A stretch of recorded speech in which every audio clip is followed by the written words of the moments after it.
What's up, you whining, bitching chucklefucks?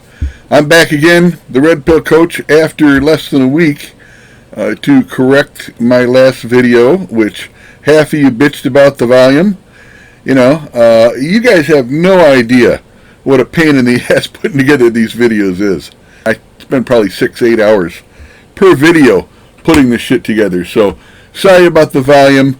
You can turn on the closed caption. You're free to do that anytime you want. And, I taped that last video, let me just tell you, 4 times. 4 times. God did not want me to publish that video. But I defied him and did anyway, and then you guys didn't like it. So here I am back to explain it with a little bit better volume this time, and let's get started. So the last video, which you claim was inaudible, okay, I believe you. The last video, I talked about a model. I introduced a model for employing these married red pill tactics and incorporating a few, not all, not most, not many, a very few select tactics from marriage counseling. And I talked about balancing these two aspects. So what is the basis of this model? It is a model about alpha and beta. And several of the objections that I had were, alpha and beta aren't given, set in stone, they change. Yeah, that's the point. Alpha and beta are behaviors. You can change your behaviors. Nobody is all alpha. Nobody is all beta. You're always a mix of one or the other. And you need alpha and you need beta in order to maintain a long-term relationship. If you just want to get laid, then go to the Red Pill Reddit and learn pickup artistry and all that stuff and treat women as badly as you can, frankly, if you want to get laid. If you want to have a happy marriage, stick with me and I'll set you straight. So the underlying premise of the red pill is that alpha behaviors are what get you laid. Alpha behaviors are what get you laid.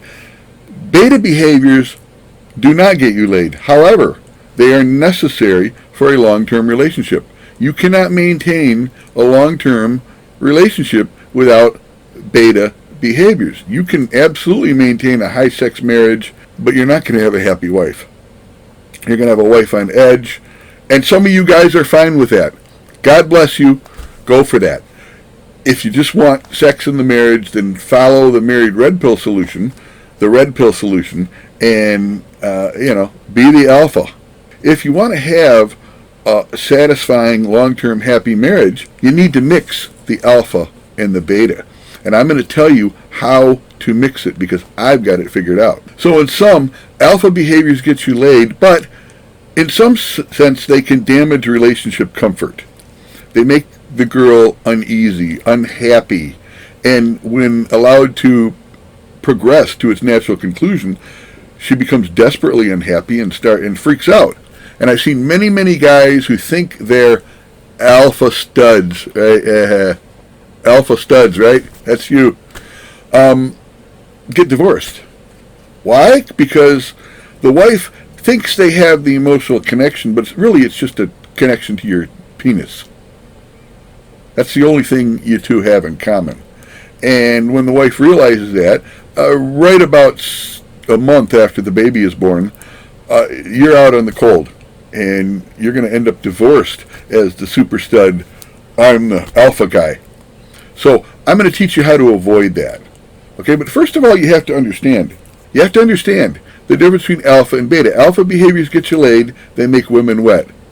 Beta behaviors don't get you laid, but they provide the comfort necessary for a good, long-lasting relationship. And so the model is quite simple. If you have too much alpha, then add in some beta. If you have too much beta, then add in some alpha. Now again, that doesn't mean that you decrease the alpha or the beta if you're adding in more of the other. You increase it. You increase both. But you need to be aware of what these behaviors do. Again, alpha behaviors make her wet. Beta behaviors give her comfort. You need both in order to have a solid long-term marriage. And if you have too much of one or not enough of the other, then, then add them in, get the balance and balance them out. And that's the strategy. So it brings up the question, what is alpha? What are these mysterious behaviors that get women wet? Well, these are well known, and I listed them in the last video that you guys claim to not understand.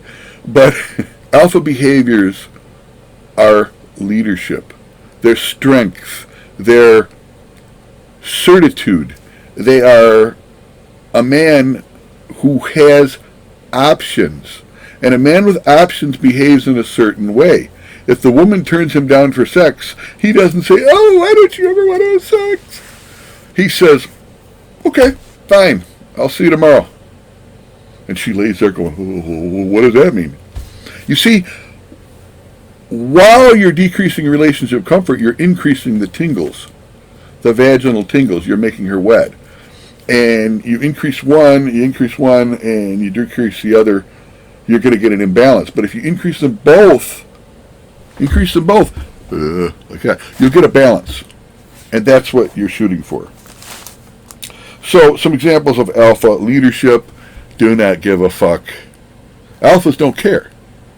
Well, why don't they care? Because they have options. And they transmit that to the women in their life. So if the woman thinks she can treat him badly, he shrugs his shoulders, and the woman says, "Oh my gosh, what did I do? Maybe I shouldn't have said that." And then she calls her girlfriends and takes a survey, and all the while she's getting more and more horny. But on the other hand, if you take it too far the other direction, she calls her girlfriends and, we don't have an emotional connection, and I just don't know. He's not the same man that I married, and I don't know what to do. Well, that could mean she doesn't have enough relationship comfort. And her girlfriends are going to start, sooner or later, telling her, girl, you can do better than that guy. You can leave him, and it's going to metastasize and build and poison your relationship. So STFU, shut the fuck up. Do not give a fuck. Lead. Be seductive in your actions. Be strong in your intentions. Assume the clothes. All of these pickup artistry tactics, they work in marriage to get laid, just like they work in a bar to get laid. Okay? But, just like in a bar, if you're too much of a dick, too much of an alpha, she may roll her eyes and walk away. And in a bar, you say, "Great," and you go on to the next girl. Well, you can't do that when you're married. Well, you can, but it's usually not a good idea. So, you need to have the balance in marriage, and I hope I said that enough. Now we know what alpha is. What is beta? Well, beta's got a bad reputation. Beta supposedly is, the whiny, wimpy baby face, and I disagree. I think the beta in this case, that's not beta. Being a whiny, obsequious, pathetic worm is omega. Beta is being sweet, considerate, kind, helpful, emotionally connected. These are all beta behaviors. They're not bad. They're just not going to get you laid. But they are going to provide the comfort that a woman needs in order to stay married. Okay? So once you have it established that you're getting laid, essentially on demand, the strategy is to be a little more beta. Now, how do you do that? Where does this beta come from? I argue that the beta comes from marriage counselor Gottman. And John Gottman and Julie Gottman are famed marriage counselors. They invented the Gottman method. And the Gottman method is not a red pill. It is blue pill through and through. But it's a type of blue pill that you can adopt without losing your alphadom. You can become more blue pill without becoming less alpha. In fact, you can become slightly more blue pill and become more alpha. How do you do that? Well, Gottman has a specific methodology in place, and he calls it the good house method.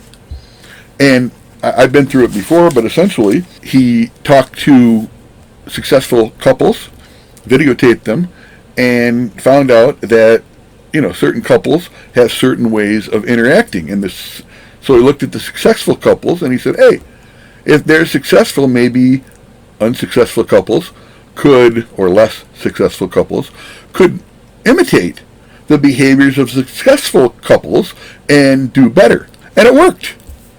It worked remarkably well. Much, much better than traditional marriage counseling. And so this is where I get my betadom from. And how do you, if you're too alpha, how do you beta down a little bit? And if you're too beta, we know how to alpha up. That's what the Married Red Pill Reddit is all about, right? That's what it's about.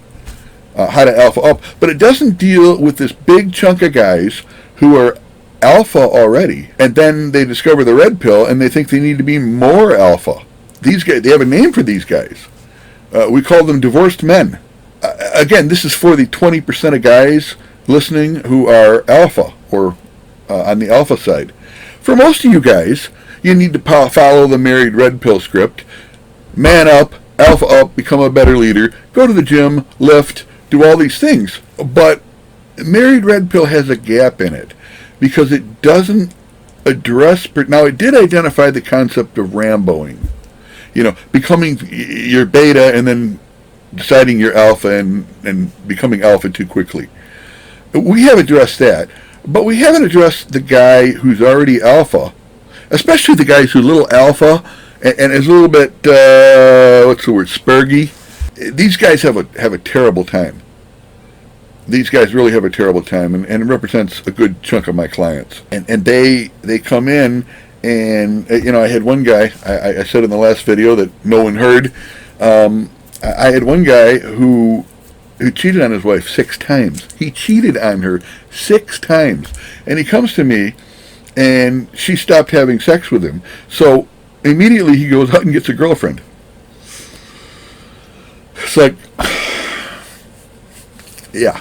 Well, I thought I needed more dread. Yeah, well, I got news for you. If you cheated on her 6 times and you had 6 different women while you're married, chances are you don't need more dread game. Just saying. And that's one example that I've seen, and I've seen it 3 or 4 different times, where the guy, he's going to alpha up even though he's already this mega alpha. So, again, Married Red Pill has identified going Rambo, starting out beta and becoming too alpha, but we haven't identified when you start out alpha, how you deal with it, and we haven't really identified when you're supposed to put in some beta and what that beta is. So I'm going to do that right now. What is that beta? That beta is defined by Gottman. And Gottman, in the Good House Method, he talks about things like shared meaning. In other words, developing your own code. And I talked about that with my Thanksgiving Day video, where I always tell the true story of Thanksgiving, the story of capitalism and the Mayflower Compact, to the dinner before we have prayer. And my whole family, they put their head down. Oh, no, not again. But that's an example of shared meaning. It's a running joke all year round. When we go out for dinner, the kids might joke, "Oh no, Dad's not going to tell the story of Thanksgiving, is he?" And that's shared meaning. No one else understands what that means. Well, you guys do now, but typically no one else understands that. So you can exchange smiles with your wife and so on. Avoiding the 4 horsemen. It's very simple. I don't even know if you consider that beta, but avoid criticism, contempt, defensiveness, and stonewalling. Just avoid it. Don't do it. Don't have it a part of your marriage. If there's criticism or contempt, you either nuke it and stop it, or you walk away. And you don't set the bad example by being critical and contemptuous yourself. You need to be aware of bids for attention. Very critical concept. When your wife is trying to get your attention, or she's nagging, see it as a bid for attention. See it as a thing where she's trying to get your attention, and she's not nagging, she just wants your attention. Well, give her some attention. If the dog is annoying, you don't smack the dog and kick the dog, you pet the dog. So give your wife some pets when she needs it. And along with bids for attention, you really need you need to offer them. And you need to assume good intentions. Try it. Assume that your wife is just trying to get your attention, not being a nagging bitch. Assume good intentions. It's not that hard. And, of course, offer your own bids for connection every day. And there's several other little tweaks in the Gottman method, but that's basically it. Don't be an asshole. Be emotionally aware of where your wife is. If she needs comfort, give her comfort. If she needs to be left alone, for God's sakes, guys, leave her alone. Okay? That's the Gottman method. And that's how you add a little blue pill beta into your marriage. So how does this model look? And how is it implemented? It's really quite simple. Assess where you are in the alpha-beta dynamic. And you can usually do that pretty easily by whether or not you get sex on demand.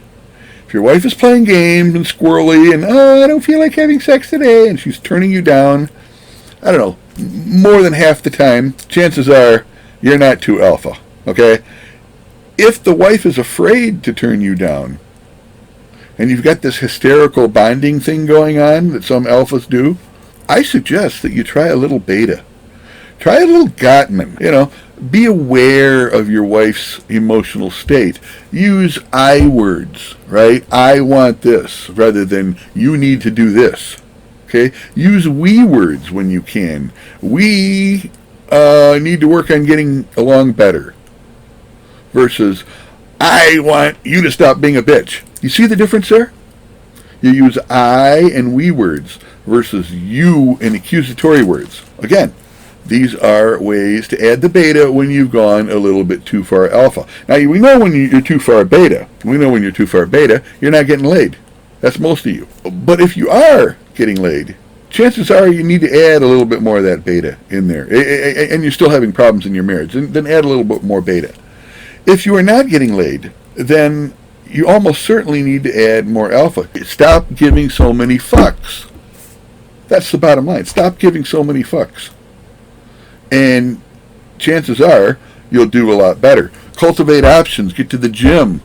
Be attractive. Don't be unattractive. Work on all that stuff. And if you are getting laid and all of a sudden she turns on the sex switch, then that's the time when you can possibly take it off the gas and experiment with some more beta. Now, chances are she's going to immediately start shit testing, and you're going to be right back where you started. So you have to be prepared to flip it back to the alpha DNGAF on a dime. And in conclusion, that's the model. It's not very complicated. It's based on several years of observation and study of both marriage counseling and red pill. And in conclusion, I want to point out why this works so well, and it does work ridiculously well. I have had unbelievable success with this. I've helped, 80, 90, 100 or so guys, and about 10 women. Every single one of the women I've helped is still married. And say we got 100 guys, 97 of them are still in the game. Okay, that's a 3% failure rate, in case you were wondering. The typical failure rate, the divorce rate for people in marriage counseling is 80%. It's, the different figures, 50%, 60%, 80%. I like to use the figure 80% because it matches the number of the same percentage that women file for divorce, about 80% of the time. It somehow has some symmetry when you put it that way. And so, why doesn't their methodology, why doesn't Gottman work by itself? Very simply, Gottman, like all other marriage counseling methodologies, is based on social science. In social science, I have a PhD in social science, so I know all about it. Social science is pseudoscience, and it is based on the notion that it's based on the unalterable idea that men and women are exactly the same. Just a few minor plumbing differences. Don't you know? The only difference between men and women is that girls are raised differently and raised to be submissive, and boys are raised to be aggressive. And that's the assumption. of marriage counseling. So if the woman is not happy, they assume always that the guy is toxic masculinity. He's an alpha, so we need to tame him down. That you can take the most blue pill guy who hasn't been laid in 2 years and take him into marriage counseling, and you know what they'll do? They will try to make him more beta. They will make him obsequious, boot-licking, pathetic. The wife already looks at him with disgust. Then they do this, and which is what she says she wants, and she looks at him with even more disgust and goes, well, I don't know, maybe you just aren't compatible. It's not it at all. The guy was given terrible advice because men and women are not the same. Let me repeat that. Boys and girls have different sexual strategies. And if you have a paradigm of treatment, like marriage counselors, which is predicated on the idea that we are the same and we can use the same methods for boys and girls, it's not going to work. In fact, it's not going to work about 80% of the time. It's going to make things worse. And that's what happens. And that's why this method works. Because it's tailored for the individual situation. Now, I want to conclude this by answering the question, is this purple pill? No, this is not purple pill. This is not a combination of red pill and blue pill and mix and match. This is truth. And red pill is truth. So you need to accept that you can't be the alpha asshole and have a successful marriage. You may be able to stay married, but you're not going to have a happy wife. You may have a well-fucked wife, a wife who puts out on demand, but she's not going to be happy. If you want a happy wife, if you want a warm, loving relationship, then you need to mix and match. But you need to do it from a position of strength, and you need to do it from a position as a red pill man. Red pill man doesn't mean that you're the super mega ogre alpha. It means that you understand that boys and girls are different and that women require certain behaviors at different times of the month, different times of the relationship.